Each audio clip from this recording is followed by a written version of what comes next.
look at the lack of emotion. There's zero emotion. I mean, not for herself, not for him. And that is a mark of a narcissist. And did you want him to feel some uncomfort? Why would you ask that? Did you want him to feel uncomfortable? No, I wanted to kill him because I was in fear of my life. That's what battered spouse syndrome is. You know, I took his life because I was afraid I was going to die, not because I wanted to hurt him. With him in the suitcase still, it was still funny that he was still in the suitcase. How funny is it that he's suffocating and dying right in front of you? She comes off as cold and just not even cold, but just uncaring. Like she doesn't give a shit. I mean, I just I zipped him up. We thought it was funny. And we're joking about how he was, I guess, small enough to fit inside of the suitcase. So thinking it was funny, well, that's different from her saying they were playing hide and seek. We shouldn't really laugh about it because a guy died. But it is just one of the craziest cases I've ever seen. Bruce Rivers, he's the criminal lawyer. Bruce Rivers, he's the criminal lawyer. Bruce Rivers, he's the criminal lawyer. And what he do? And it's gonna react to all the self-snitching. This is Bruce Rivers. Welcome to another fun-filled episode of Criminal Lawyer Reacts. I'm Bruce Rivers, your very own personal, board-certified criminal defense lawyer, here with our content genius that you know as Michael Rivers, our content genius, the man behind the plan, the man in front of the microphone, behind the microphone, the man behind the plan. He is the content genius. You all know that Sarah Boone was not successful in her bid for an acquittal. Big surprise there. So we're reacting to some of the craziest moments in the Sarah Boone testimony. But before we get to that, you know, you talk about somebody who's a little bit crazy. Who's crazy in my basement? Do you know who's crazy in my basement? That would be my grandma. Grandma is, you know, she's downstairs with her friends, and sometimes she does this, sometimes she does that. So we're trying to sell grandma's stuff. You know, she doesn't need half the stuff. I mean, she can't ride her rocket-powered scooter anymore. And the reason she can't ride it is because she's just can't see very well. She's very able-bodied, and she's got her OnlyFans feed page. She still does that. So we have to get a bill of sale because you don't want to have somebody say that they stole it, right? So we get and you want to have grandma sign off on it if she can. If she can't, you get a power of attorney. Where would you get these legal forms if you needed them? I know. How about eforms.com? eforms.com, very loyal sponsor to CLR. We love them. We love them. We love them. Grandma loves them because we protect grandma with eForms. eForms.com, very effective way to stay out of court or win when you get to court because the documents don't lie.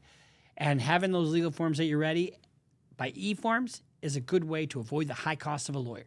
So eForms.com, please, if you need any kind of legal form, go there and support them because they support us. So Miss Boone, as she likes to be called because she's the lady of the manor, Miss Boone was in a very loving relationship with Jorge or George Torres. And if you remember, they were playing hide and seek apparently. And when they were playing hide and seek, she stuffed him in a suitcase, locked it up, and wouldn't let him out. And then she made fun of him. Kind of shocking that her cruelty was not given sympathy by a jury, right? Fuck you. Yeah. For everything you've done to me. That's what it feels like when you cheat on me. Talking about, I can't breathe, Sarah. Anyway, we shouldn't really laugh about it because a guy died. But it is just one of the craziest cases I've ever seen. And crazier still is the cross-examination of Sarah Boone. So she took here's the thing. When you're in trial, you do not have to take the stand in your own defense. For example, if you already gave an interview to the police, unless you need to clean something up, you don't testify. You try to keep your client off the stand if possible. That's just criminal defense 101. But when you have a client that is narcissistic and has got narcissistic personality disorder, which I'm a certified non-psychologist. I'm not a psychologist. But I guarantee you she's got narcissistic traits You know what a narcissist is, right? Somebody that doesn't give a shit about anybody else, only gives a shit about them in every scenario, and has no compassion for others. Now, their defense was kind of a battered partner syndrome, or whatever you want to call that. So let's just take a look at and see what some of these funny moments are. I zipped him up. We thought it was funny, and we're joking about how he was, I guess, small enough to fit inside of. And keep in mind, she's 140 pounds, he's 103 pounds. Were you trying to kill him? Never. Did you want to kill him? So this is her direct examination. This is her lawyer talking. Did you want to kill him? I did not. Did you do anything to help him escape from the predicament that you zipped him up in? No. So unlike the YSL trial, which was out of control, and you just see what happened when a good judge gets a hold of that case? You know, number one, he got resolved. And number two, she didn't put up with any shit. And she's moving things along. There's no way that case should have taken that long. This case took less than a week. And keep in mind, one of the things and this is, I mean, the trial itself didn't take that long, but it took us 4 years to get to trial. And she went through 8 other lawyers. How ridiculous is that? Those kind of clients are almost, they're just impossible. I don't even think I made it all the way down the stairwell because I was just looking for him as soon as I could to hopefully go upstairs as soon as we could. And I looked over and I saw him settling himself in the suitcase. What did you do? In my head, I said, oh man, we're obviously not going to be going to sleep anytime soon. When you got up to him, did he see you? Yes. All right. Tell us what happened. And then look at her affect.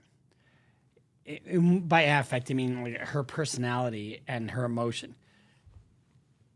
She's on trial for her life, but this is somebody that she supposedly was in a romantic relationship that died. Zero affect. Zero.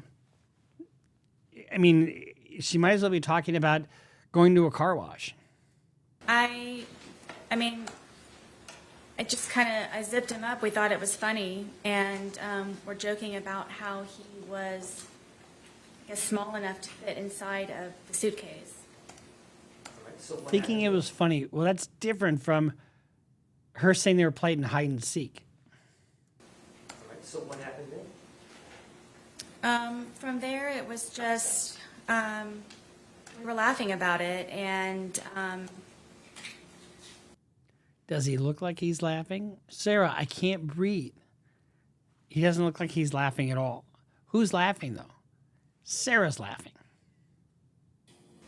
it was just strange that he was small enough to fit in there, and then I kind of moved it around a little bit with him in the suitcase still. It was still funny that he was still in the suitcase. How funny is it that he's suffocating and dying right in front of you? She comes off as cold and just not even cold, but just uncaring. Like she doesn't give a shit. It's just, I think he and I were just kind of, couldn't believe that he could fit in the suitcase. Did you eventually close the top? Yes, the top was already closed. As he was settling himself in there, that's how I knew he was in there, was because the top was kind of flopping a little bit. Okay. So he had got in there to hide, and he pulled the top Yes, on top of it. But you could tell he was in there. yes, You saw him right away. yes, All right. So at some point, did you zip him up? yes. you? This just doesn't seem right to me. I still don't know how she got him in that fucking suitcase. I mean, I can't believe he just decides, I'm going to hide and seek right in the suitcase. What was he saying or doing when you were zipping him up? We just thought it was funny. Were you both laughing? Yes, And so you zipped him up. Were y'all still laughing once you zipped him up? yes. Just see the, I guess the jest in it for him to understand that right now I feel safe, and right now I have the ability to actually speak to you in a manner that normally I would not have the ability to. So in other words, now I can abuse you like you've abused me. Just so you know, it is never okay to take revenge. That is not a legal excuse. You cannot take revenge. If somebody tried to, assault you yesterday, tomorrow you can't go after them. It just doesn't work that way. Do. And you were intoxicated, Yes. and you would agree that you said some things you should not have. Yes. Right? But you realized he could not get out and get at you. Is that fair? At that moment, yes. So it goes on for about 10 minutes. She delights. She absolutely delights in his misery. Yes. You heard it here today, did you not? Yes. You heard his voice as he was speaking from the suitcase. Yes. That was his voice on the video and audio. Yes. And you heard your voice on the video and audio. Yes. That was your voice. For everything you've done to me. I mean, she just sounds so like a witch. It's so... She had the opportunity to just leave or call the cops on him. Yes. All those things said by the man were said by George in that 2-minute video. Correct. All the words said by the female were said by you in that 2-minute video. Correct. Withering direct examination. Were you intending on showing him the video the next day? Yes. At the time or the next day, is it fair to say you don't even remember a videotape? I do not. So, An intoxication is not a defense to the underlying crime here. you can tell from watching it, did that refresh your memory about that event? I did. Why did you say all that? I want you all to know that the majority of the time, am always afraid and always scared. All right, well, I understand that. Okay, I understand that. But, The majority of the time, I'm always scared, I'm always afraid. But at that moment, he's a captured audience. He's 103 pounds. He is 103 pounds locked in a suitcase. You could have called the cops right then and there. You could have left. would it be fair to say that you had some anger at that point? I did. Would it be fair to say that you wanted to tell him off to some degree? I just wanted, yes. So those feelings of anger, of revenge, telling him off, that's revenge. That's not consistent with someone who is experiencing post-traumatic stress disorder from being beaten all the time. Usually the battered woman or battered spouse syndrome, they're lashing out because they're in fear for their life, not because they want to get back at somebody. For understanding, which was the whole point of the videos and documentation prior. And you could tell that he was uncomfortable. I'm guessing. These questions are designed to do what? You could tell that he was uncomfortable. You could tell that he was locked in there. You could tell he couldn't breathe. It's just, where is he going with this? This is not helping her case at all. And did you want him to feel some uncomfort? Why would you ask that? Did you want him to feel uncomfortable? No, I wanted to fucking kill him because I was in fear of my life. That's what battered spouse syndrome is. I took his life because I was afraid I was going to die, not because I wanted to hurt him. I did. Okay. Case. It got very heated very quickly, and he continued to push on the suitcase. And my fear was that he was going to break out of the suitcase, knowing that it was a broken suitcase. And when you listen to her voice during that recording, she doesn't sound scared at all. She doesn't sound like he was going to break out of the suitcase. She just sounds vindictive and mean. his hand started to come through. His hand started to come through this way. And so I shook the suitcase, trying to get his hand to go back in, shaking it. and telling him that, please stop doing this. Please stop doing this to me. Please stop doing this to me. Please stop doing what to you?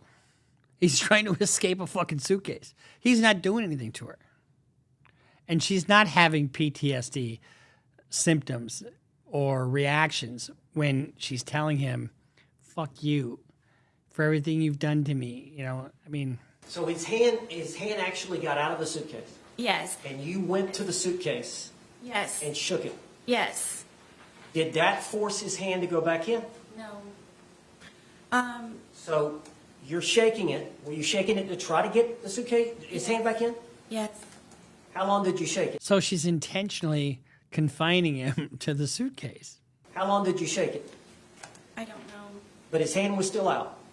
Yes. Was he trying to get out? Forcefully, yes. Was he angry at you? Yes. And when you listen to him, he sounds pretty passive. You know, Sarah, I can't breathe. You know, I mean,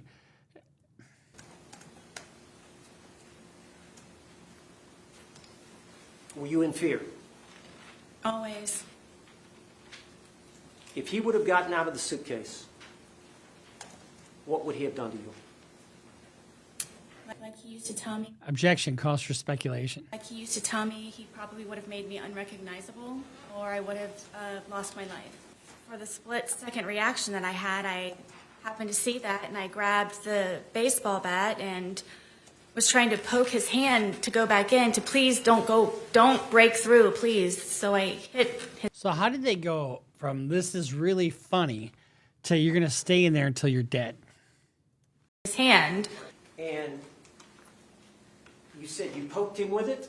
Yes, I kind of pushed, like I held it with the skinny part here, and then So the grip here, prodded at it. Yes, you grabbed it with both hands here, yes, and then the barrel of the bat, the big part of the bat is here. correct. And you thrusted it into the different areas of the suitcase? I started with his hand, and his hand, he was still trying to get out. He was still trying to do that. So I started to push on the suitcase around it, hoping to have his hand retract and go back inside. So what's your ultimate goal in doing that? Sending a message to him? I mean, being in fear for your life is a critical part of the defense. But she does not sound at all like she's afraid for her life. When she's, drunk and on that recording. I did, We've seen the photographs. yes, We see the bruising. Is that from that bat? yes, So he's bruised from her beating him with a bat. Eventually, did his hand go back inside from you doing? yes. Finally, he had subsided and retracted his hand. So in your mind, did you... And this is totally different from what she told the cops at the scene. At the scene, there's no dispute between us. Everything was fine. prevent him from attacking you? Absolutely, Did you believe that he could breathe in there? yes. Did you ever believe he could die in there? When he says, I can't breathe, what was your first clue that he could breathe? No, at all. Were you trying to kill him? Never. Did you want to kill him? I did not. I don't think I've ever experienced anything like that before. Describe it to the jury. I would hope not. I would hope you've never experienced anything like that before. Come on, Sarah, because this would be your second murder charge then. I guess it was, I was aghast, and I just can't describe the feeling. Bless you. Terror to Bless you. a certain degree. I'm sorry, say that again now. It was terror to a certain degree. I just can't describe it in words, the feeling of remembering.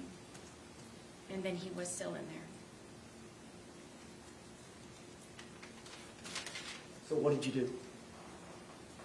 I immediately unzipped. Look at the lack of emotion. There's zero emotion. I mean, not for herself, not for him. And that is a mark of a narcissist.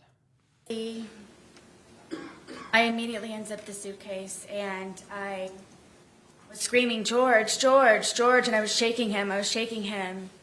And I pulled him out. Remember, her first call was not to 911. Her first call was not for help from the authorities. It was to her ex. And I stretched him out flat, and then I began instantly trying to do CPR, and then was trying to look for a pulse or a breath or just anything, and was just screaming his name over and over and over again, and come on, George, and I continued CPR, and I continued CPR, and he was gurgling, and What color was he? what color was he? Yes. He was purple. I lied to the police. Basically everyone, because I was extremely fearful of being arrested. I made the first attempt of me calling 911 by telling them what happened, and I thought they were going to help me, but instead I was arrested for calling 911. So that is a common response. A lot of people lie to the cops because they're afraid they're going to get busted.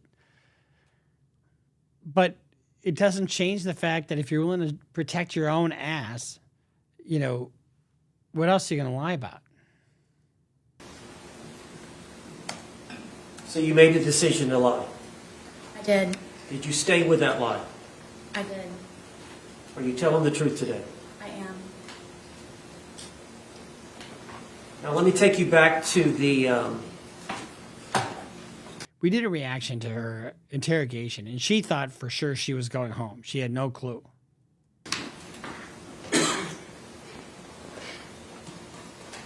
to this incident.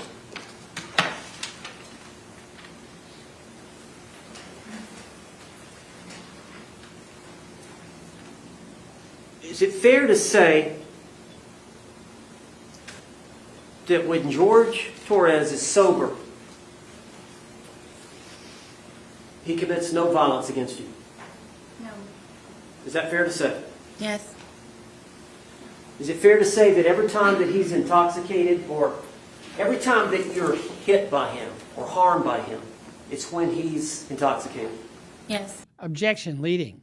See, the prosecutor's not even stepping into this because he wants her to just go off and dig her own grave, so to speak.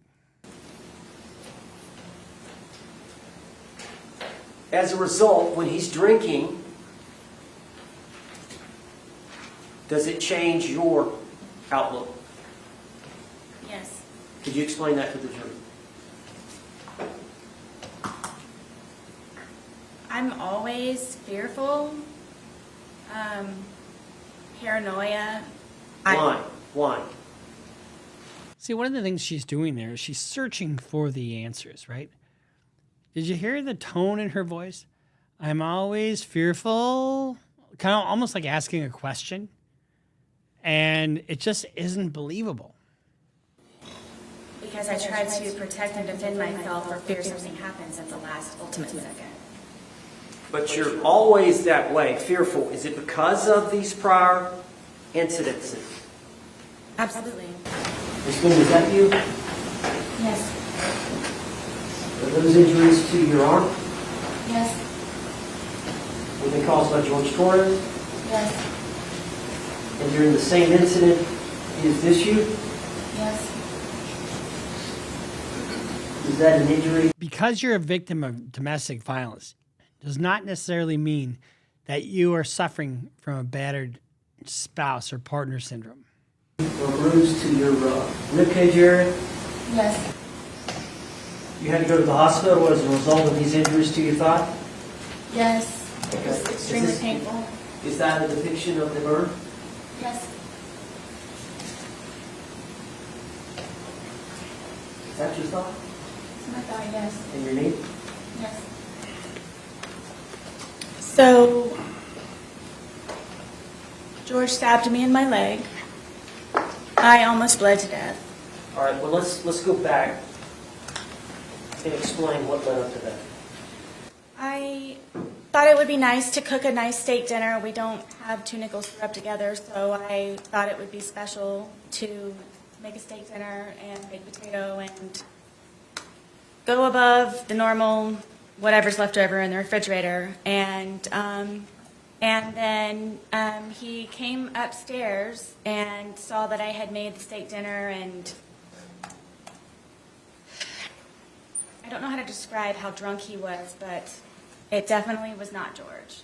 And then he started to pull on me and kept saying that, excuse me, that I just want to you on the steak and you on the potatoes. And I took offense to that, and I kept trying to encourage him to eat. I started to crawl off of the bed to leave, just the bedroom. And he told me again that I'm not going anywhere, and he stabbed me in my leg, and it crunched. You could hear a noise that it made, and blood just started to come out of my leg just like a fountain. As anyone who has ever been in love or... So one of the common, like let's say she's testifying and the other way around. Like, so let's say George is on trial and she's testifying about one of the questions that you're going to ask is, well, why didn't she leave? That's what Long Crime was asking them as well. Why wouldn't she leave? And there are reasons to question that and reasons not. Anyone who has ever been in love, or when you love someone, or primarily someone or something, you go above and beyond, and you tolerate and you endure and you persevere, and you try to make that person as spectacular as you possibly can, no matter the sacrifice that you may have to go through to serve someone else in a positive light so they can be better people for themselves, and to just make them a happier person. Okay, that was... So victims often do whatever they can to try to appease their abuser. That definitely is true. But the tough thing for a jury is, okay, where's the line? Is this bullshit or is it reality? And if it's reality, does it reach the threshold of diminished capacity, which is essentially what a battered spouse syndrome is? So that was some of the highlights, as brought to you by Law and Crime of Sarah Boone's testimony. And let's just fast forward to the verdict. We know what the verdict was, but it's always exciting to watch that. I see everybody nodding their heads. Okay. State, are we ready to bring in our jury? Yes, Your Honor. Defense, are we ready to bring in our jury? Yes, Judge? All right, let's go ahead and bring in our jury. Everyone will remain seated.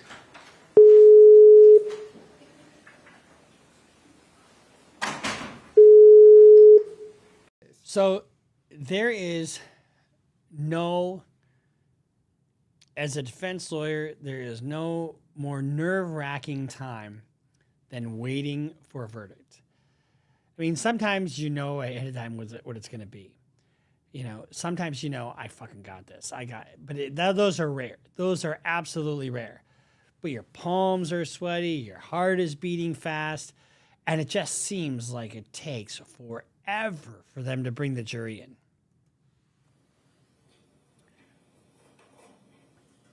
I remember sitting there with a client once, and he looks at me, and I knew we had the case won. And he looks at me and says, "Is it too late to take a deal?" And I said, "Yeah, it's too late to take a deal. We got this." And he was almost going to take a deal. And the jury came back and acquitted him of everything.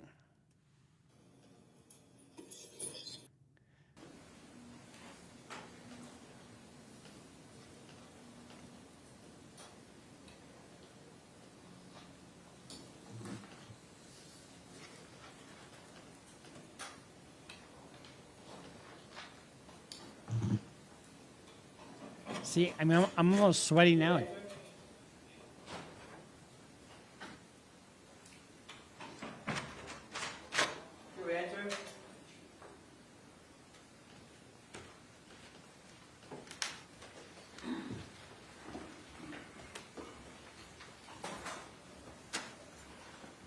State, do you recognize our jury? Yes, Your Honor. Defense, do you recognize our jury?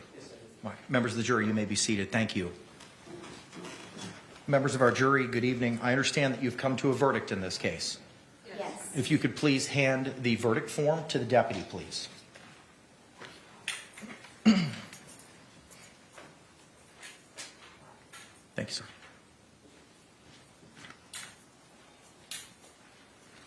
Madam Clerk, if you could please publish the verdict. In the Circuit Court of the Ninth Judicial Circuit in Orange County, Florida, case number 2020 CF 2603, the state of Florida versus Sarah Boone. Verdict. We, the jury, find the defendant guilty of murder in the second degree as charged in the information.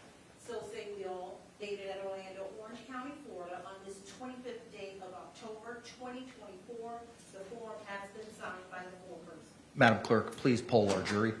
Juror in seat number 1, is this your true and correct verdict? Yes, it is. Juror in seat number 2, is this your true and correct verdict? Yes, it is. Juror in seat number 3, is this your true Yes, and it correct is. verdict? Juror in seat number 4, is this your true and correct verdict? Yes. All right, we're not going to go through all the polling in the jury, but that's just to make sure that each one on the jury is not a holdout or saying, you know what, I really didn't agree, but they made me vote yes, you know, just so there's no shenanigans going on. That's an Irish word, by the way. But look at her. She's not, there's no emotion. There's something missing with her. And that's generally what you get with a narcissistic personality disorder. And you're also going to see, I guarantee you she's going to turn on her lawyer. He didn't do this. He didn't do this. He didn't do this. He did this. And he said all these things to me and he promised me this. You know, she's going to do that. I guarantee it. So I've been practicing for almost 27 years. I am board certified, which means I've had so many trials, cross-examined so many experts.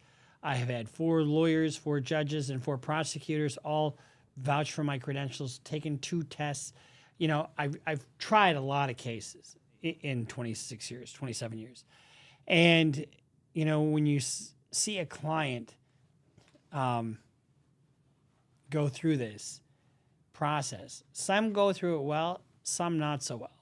And it's a very difficult thing to go through. As I've seen it with my own family. My father was convicted and went to prison and of Medicare and Medicaid fraud, you know, with his ambulance business way back in the late 80s, early 90s. And it's devastating to a family. You know, I mean, her child is no longer going to have a mom around. Not that she was a great mom, because if she's drinking a couple Magnums, she's probably not really lucid to be a parent. I mean, she was supposed to have her kid that next morning, you know, and she was just hungover as shit. How can you parent like that? You can't. But at the same time, George's family doesn't have George around anymore. And George had a daughter, I guess, and you know, these cases are based on dumb decisions. You know, she should have left. If it was that bad, you should have left. And this is a call out to anybody who's suffering from domestic violence. Leave. Fucking leave. Do what you got to do. Get a restraining order. I know it's easier said than done. You know, I know it's easier said than done because guess what? He's holding the money over my head. I'm not working. I'm just staying home watching the kids. I'm trapped. So what? Do what you got to do. There's resources out there for everybody. This is absolutely no surprise that she was convicted. I mean, the jury did not like her. They did not buy what she was selling. And the lawyer who went out of his way to respond to her homemade ad to get the publicity, is this helping your practice? I mean, it took a lot of time out of your practice. Actually, probably not that much, because he only took it like, what, a month ago? And then they tried this stupid case. I mean, and what did they offer her? They offered her 15 years? Something like that? Wait, was that the offer? I think that was the offer. The original offer was like 15 years. 15, she did 65% of it. She's already got 4 in. She'd be out in about 4 or 5 years. That was her offer, and she wouldn't take it. And her lawyer probably didn't counsel her on that. You know, I don't know that for sure, and I shouldn't say that. But anybody that would take a case like this just for the publicity, I wouldn't trust them to try a dog napping case. So going forward, now we go to the sentencing period. She wasn't sentenced there, was she? No. So what do you anticipate she's going to be looking at? So now what's going to happen is they set it on for sentencing. Usually out about 8 weeks, they do a pre-sentence investigation, which means the probation goes into her history, find out who she is as a person. They're going to really play up, okay, well, that may not have been a legal defense, but it is a mitigating factor, and here's why you should give her a lesser sentence, because she wouldn't have done this but for the abuse. Bullshit. I mean, she was drunk and being mean. That's really what it comes down to. So we'll follow the sentencing when it comes up, but that's what's going to happen. And then this is the natural life of a criminal case. So we'll see you next time here on Criminal Lawyer Reacts. Make sure you get your merch. Michael, where do they get their merch? You can go to clrbrucerivers.com for all sorts of stuff. As you can see here, you can go to clrbrucerivers.com for the hat, for the hoodies, prints, all sorts of stuff, new stuff coming down the pike. So make sure you go to CLR Bruce Rivers for everything related to our channel. And it's made in-house by me and a couple of very close comrades. So we'll see you next time here on Criminal Lawyer Reacts. Make sure you subscribe, follow us on Instagram, follow us on Twitter, sign up for Patreon, and look for us on Facebook. See you next time on Criminal Lawyer Reacts. I'm part of Bruce Rivers just broke down your case. He know all the charges that you about to face. You ain't coming home till 2058. That self-snitching gon' get you put away. Bruce Rivers just broke down your case. He know all the charges that you about to face. You ain't coming home till 2058. That self-snitching gon' get you put away. 23-hour lockdown, please just at my call. Bruce Rivers, he's the criminal lawyer. Bruce Rivers, he's the criminal lawyer. Bruce Rivers, he's the criminal lawyer. And what he do? And it's gonna react to all the self-snitching. Hi, this is Bruce Rivers. Welcome to another episode of Criminal Lawyer Reacts. I'm Bruce Rivers, board-certified criminal defense lawyer, coming to you from Jasper, Alberta, Canada. I'm going to tell you right now, I miss my son so much. The production value of this is going to be absolutely horrible, and that's because I'm acting alone and I don't have the expertise of the content genius. But today we're reacting to a little bit of Donald Trump news. I wanted to give you a little more kind of flavor what it's like from a practitioner's standpoint to deal with what he's dealing with. Before we get to that, this is brought to you by contractscounsel.com. Contractscounsel.com is a very effective way to do some legal work from home and work for some people that really need your help. The reason I'm saying these people need your help is I'm trying to appeal to lawyers. We have a lot of clients and we need a lot of lawyers. So if you're a lawyer looking to do some work from home remotely, well, go to contractscounsel.com and you can sign up and help out, make some extra money from home, and it's a very easy and effective way. And if you're in need of any kind of contract services, like an agreement, a business agreement, or any kind of an agreement that you need the help of a lawyer, go to contractscounsel.com. Okay. So Donald Trump, let's talk about Donald Trump. Let's talk about Rudy Giuliani. Rudy Giuliani has been in and I know we're talking about Donald Trump here, but we're talking about the latest that's going on with Trump and Giuliani. Now, one of the things that you're going to have problems with when you implore people to do things at your bidding and all of a sudden you withdraw your support for them, guess what? So does their support get withdrawn from you. I don't care who you are. The trial schedule that Donald Trump is looking at is absolutely insane. He's got a trial coming up in October, and that is a New York Attorney General's office. It's the tax fraud, it's like they're going after $250 million. Then you've got the Mar-a-Lago case, the documents case. You've got the Manhattan DA case. So that's 3. You've got another one that's supposed to go to trial in January, and that's regarding this pyramid phone scheme. Then you've got the January 6th indictment. Then you also have the election fraud, the RICO case out of Fulton County, Georgia. Here's another one. Arizona is also looking at indicting Trump for the same type of thing that he's being indicted for in Georgia. So I know it's a lot to take in, but if you add all these up, he's got over 6 trials in the next 8 to 10 months. Now, I don't think they're all going to go during that time period, but a couple of them will. But regardless, he still has to prep, and I don't know how anybody could do it. I mean, these are major, major trials. The Mar-a-Lago case, that documents case is actually a pretty simple simple case.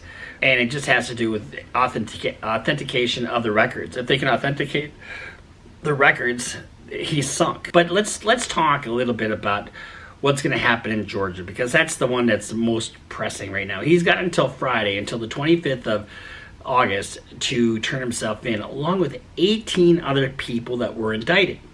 These other 18 people are kind of critical. One of them, obviously, being Rudy Giuliani, and another one being Sidney Powell. What happens when you get indicted and you have an indictment hanging out there, and then all of a sudden there's a warrant for your arrest?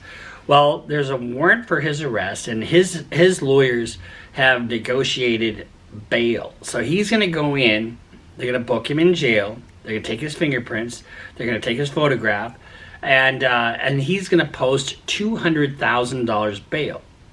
Now, will he post all that cash? Probably. Will any of it be his money? No, it won't be. The bail money is going to come from his supporters. But let's say he wanted to post a bond. How would that work? A bond, you would have to post a $200,000 bond. Generally, you pay 10% of that. You don't get that money back. But my guess, if you post the $200,000 cash, you get all that back if you go through the process and don't fail to appear. He was supposed to have a press conference on Monday. He didn't. And why didn't he have that press conference? Because he's running dangerously close to violating his conditions of release in the federal case that he has with Jack Smith. If he violates those conditions, Jack Smith will file a motion for the revocation of his conditional release. What does that mean? He could be held in custody until the case is over. Or the judge could put him in a halfway house or put him on an ankle monitor. There's a whole bunch of things that a judge could do. That's why lately you've seen him kind of tone down his rhetoric a little bit. He was supposed to do this big press conference. Well, it didn't happen. Why didn't it happen? He might be starting to listen to his lawyers.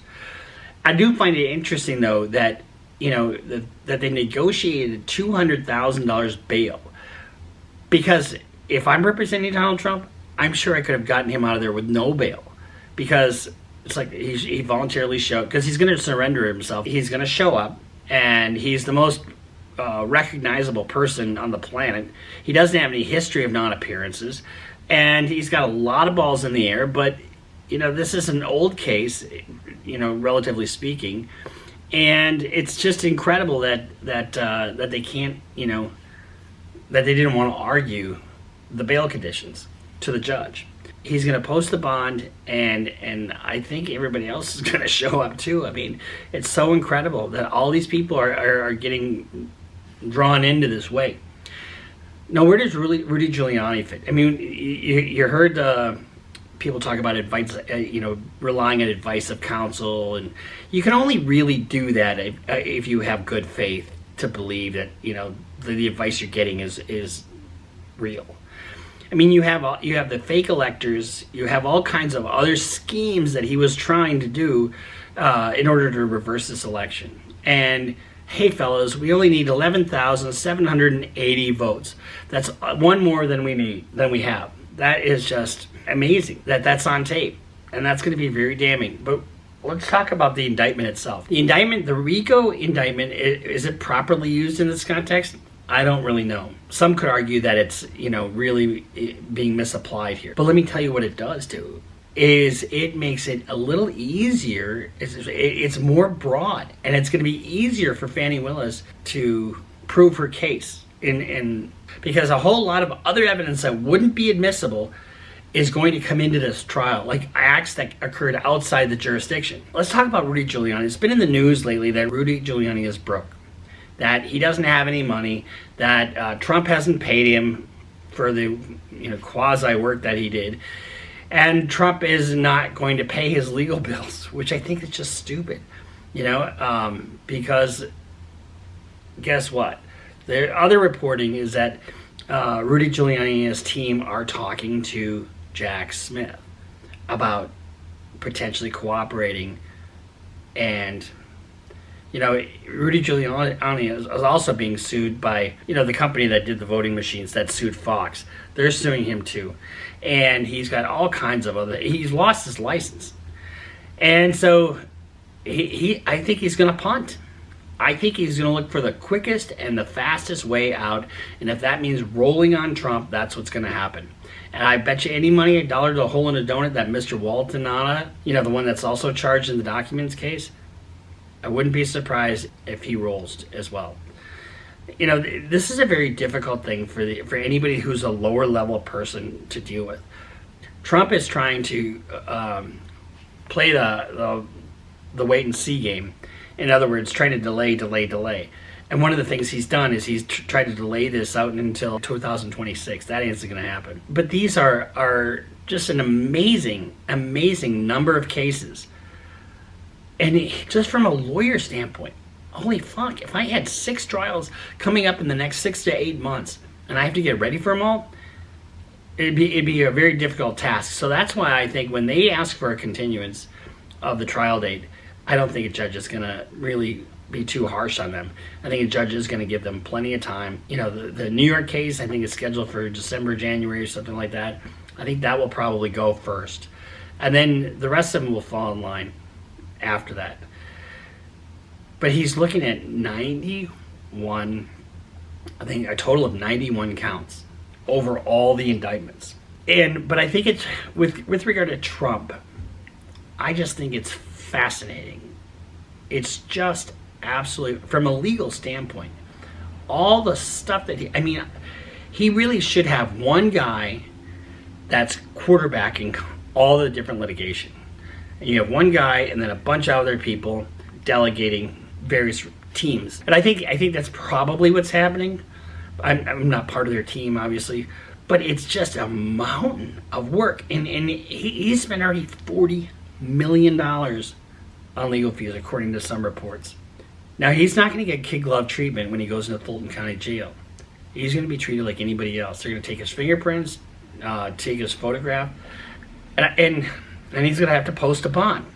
So you should watch any news you can, and from any source, of what happens on Friday, because it's going to be, it's just legally interesting. Now, remember I told you about the Content Genius is near because I'm on the road. I have been on the road on my motorcycle since July 29th, from Minneapolis, Minnesota to Fairbanks, Alaska, well, up to Banff, Lake Louise, over to a bunch of little cities along the way. And we went up to Fairbanks, Alaska, then down to Anchorage, and then down to the Kenai Peninsula, Homer. It was just beautiful, just absolutely stunning. Then we got to this place called Burwash Landing.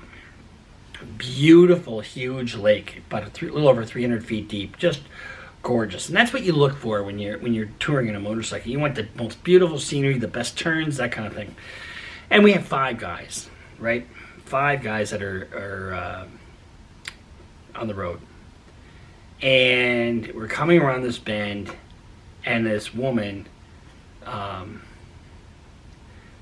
comes across us. She's playing with her cell phone. And one of our buddies was way out front. Not way out front, but we're all riding in formation.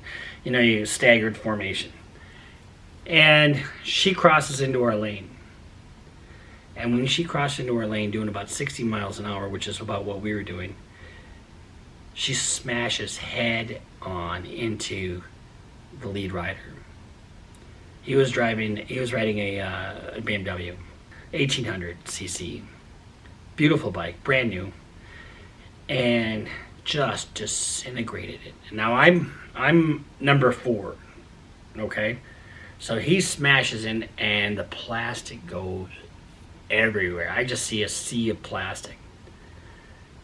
And I'm like, holy shit, holy shit, holy shit, holy fuck, oh my god. Because it was bad. It was really, really bad. He went flying and lands on the pavement. So she's turning to the left, to her left, and he smashes in and goes that way, which is probably a good thing because he didn't hit the car. But he had a fractured clavicle, fractured sternum, several fractured ribs, fractured pelvis, and both arms are fractured.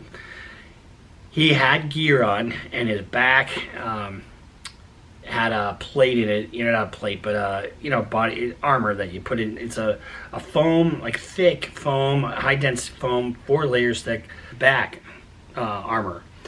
And that, I think that really saved his spine, because there's no spinal involvement, no brain involvement, and no internal bleeding, which is just remarkable. The guy that was behind him managed to go around her, but now she's sideways, and so the guy that was number 3 smashes into her car, and he gets thrown. He gets thrown into the ditch, and luckily he landed on soft grassy area. He didn't have any injuries. I mean, he had some minor injuries, but he was able to walk away, and he was fine. Then I was 4th, and so as I'm coming up and I'm seeing this explosion of plastic, I didn't see where everybody went. So I pulled off to the side of the road, on the wrong side of the road, and then luckily no other cars were coming. And then, the debris field is like not hitting me, but close to my tires. And then my buddy Kirk, he pulls off to the right, and we both run up and assess the situation and stabilize him. And he was airlifted to Whitehorse, Yukon, and then from there to Anchorage, Alaska. And he's had several surgeries, but he's going to be okay. His family's devastated. His bike is trashed. And so now we're on our way home. We're going to have dinner a little while. Really just nice to just kick back and have a couple days or a couple nights of whatever. And then last night, and take a look at this. This is so amazing. We saw these elk last night. We saw a big 14-point bull. Holy buckets. I mean, he was huge. And then I saw like about 5 of them, 5 females later, and a little baby. Just amazing. Just absolutely amazing. Really good diversion from such a rough accident that happened almost a week ago now. And one of the reasons we haven't been posting is that we have no internet everywhere we go. We stayed at this little cowboy village, probably it was charming, but it was just like, all right, anyway, but it was funny. But there's no internet at a lot of these places. So we'll get back to our normal schedule, but make sure you look at our Instagram, because we post a lot of stuff on Instagram. Bruce Rivers just broke down your case. He know all the charges that you about to face. You ain't coming home till 2058. That self-snitching gon' get you put away. Bruce Rivers just broke down your case. He know all the charges that you about to face. You ain't coming home till 2058. That self-snitching gon' get you put away. 23-hour lockdown, please is at my God. Bruce Rivers, he's the criminal lawyer. Bruce Rivers, he's the criminal lawyer. Bruce Rivers, he's the criminal lawyer. And what he do? And he's gonna react to all the self-snitching. Hi, this is Bruce Rivers. Welcome to another fun-filled episode of Criminal Lawyer Reacts. I'm Bruce Rivers, board-certified criminal defense lawyer, and that means I actually try cases. I go across the street, I go where the courthouse is, and I actually show up and I try cases before a jury, and I win. Sometimes we lose, but most of the time we win. And today we are reacting to Amber Heard. But before we get to that, guess what? This episode, like all episodes, is brought to you by eForms.com. eForms.com, if you need a form for anything whatsoever, let's say your grandma's living in your basement and she and her girlfriend are, they're really loud, having sex all the time, and you just can't take it anymore, and they don't have a lease or anything, so you need to give her an eviction. Well, go to eForms.com. You can kick your grandma and her girlfriend out, no problem. Don't hire me to do that. You just go to eForms.com. Bill of sale, power of attorney, whatever you need, go to eForms.com. It doesn't matter what state you're in, because they got you covered.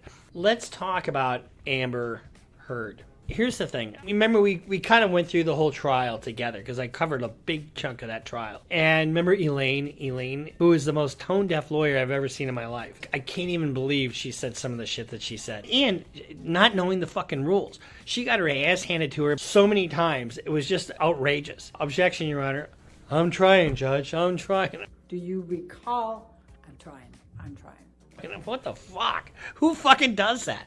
Right? Amber Heard's lawyers for Amber Heard officially appealed her loss in the defamation case brought by Johnny Depp arguing there were several errors in the trial. Let's talk about that. The only way you get a new trial or get any kind of relief on appeal is if there's some kind of error. It's got to be either error with the evidence, the way it came in, so in other words, a judicial error, so some kind of decision or order that the judge made that there was an error there, or some kind of problem with the jury. Now, in this case, there was an issue with one of the jurors. That'll probably be one of their issues, and in whether or not that it was the right juror because of the notice that went out or something like that. I can't remember exactly what it was.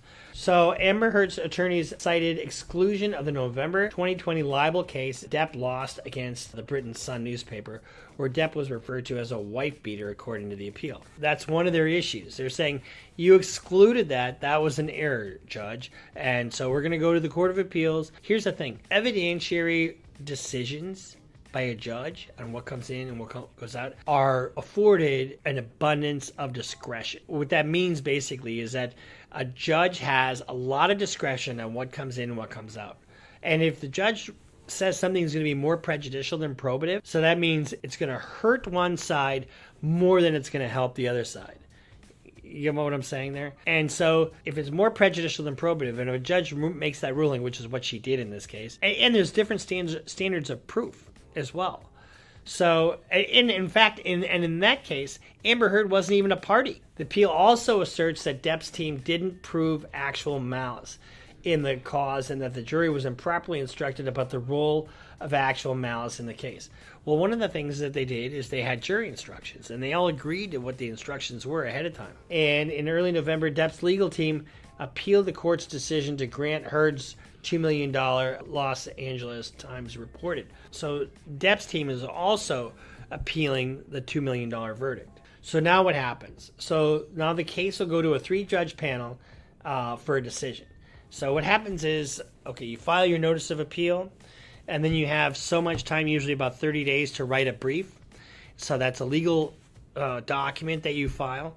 And then the other side gets a chance to file their brief, and then you get a reply brief. So you file yours, they file theirs, you get a chance to file a reply, and then you go for oral argument. And that really is very limited. You probably get 15, 20 minutes to argue your side, and then they get 15, 20 minutes to argue their side, and then the judges will rule. Now, the judges can do a bunch of different things.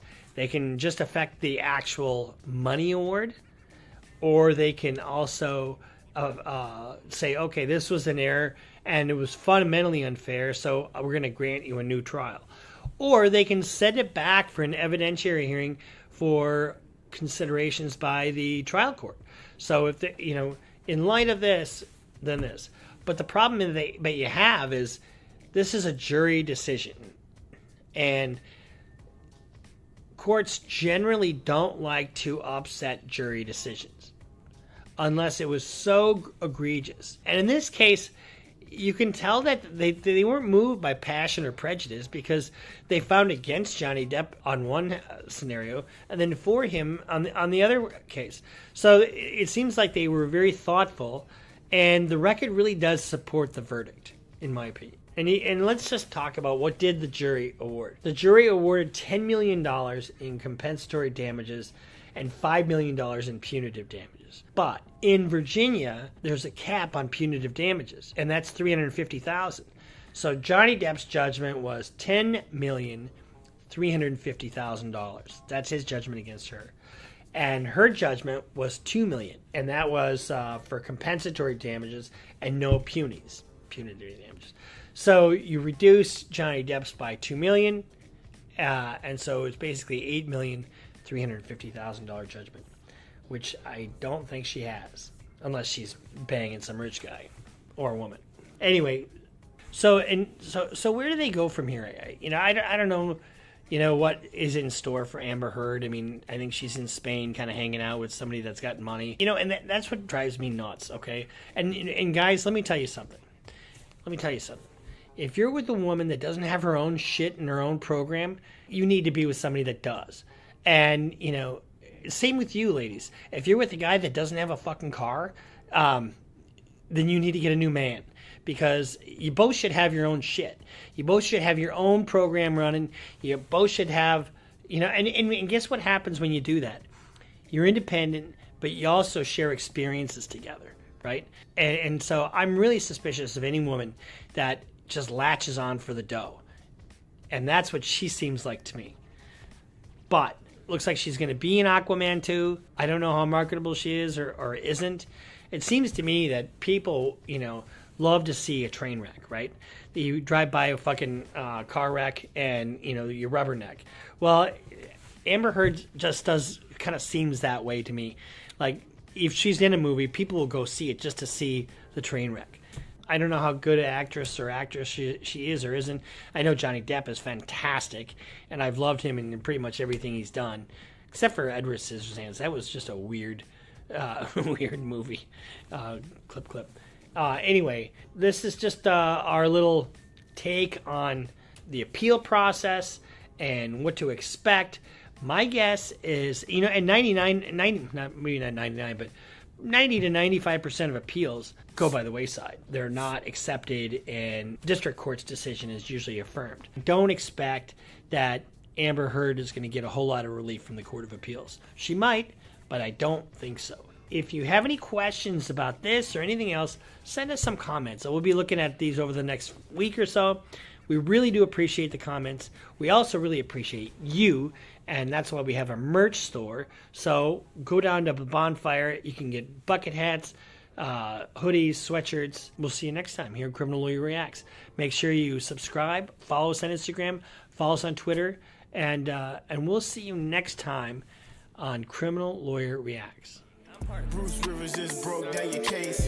He know all the charges that you about to face. You ain't coming home till 2058. That self-snitching gon' get you put away. Bruce Rivers just broke down your case. He know all the charges that you about to face.